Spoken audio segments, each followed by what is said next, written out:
Coaches love to see your eyes when they're talking to you.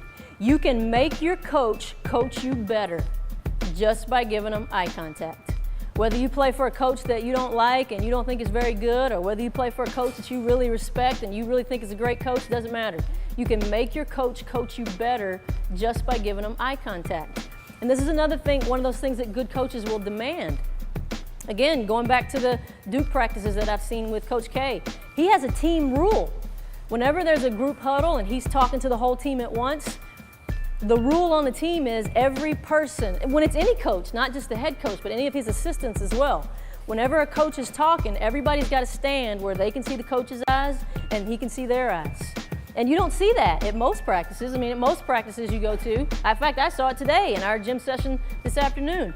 We had a team huddle and one of the coaches was talking, and there's some people just kind of looking around or playing with their shirt or tossing the ball around or maybe whispering on the back row. That's typically what you see at a typical team's practice, but you don't see that at Coach K's practice.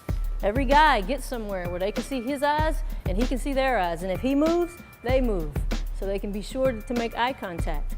And I remember being at one of his practices a few years ago when Sean Dockery was still on the team. And there was a moment in that practice where the guys were going full court and Coach K pulled Sean Dockery over to the side. And he talked to him for about 30 or 60 seconds. And I couldn't hear what he was saying to Sean because I was sitting up in the stands, but whatever it was, it took him about 30 to 60 seconds to say it. And the thing that jumped out at me about that exchange is that for that full 30 to 60 seconds, Sean Dockery never broke eye contact with Coach K the whole time. He looked, yes sir, okay, okay. And after I saw that, I thought to myself a couple of things. The first thing I thought was that I imagined that Coach K probably felt pretty good about that interaction. He probably felt pretty good that Sean was taking in what he had to say. And the second thing that made me think about was I imagined that, let's say later in that season, it was the end of a close game, and Coach K was trying to decide who to put in the game, to entrust with some important defensive assignment. My guess is he would probably feel pretty good about going with a guy like Sean, because when you give that kind of eye contact to your coach, it builds trust.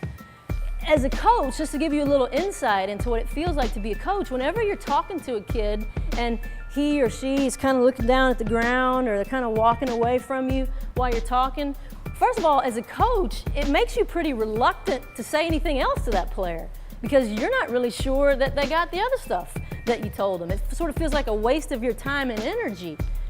And the other thing that it does when a player's walking away from you, it makes you not really trust them very much because it doesn't really seem like the interpretation is that you're not listening.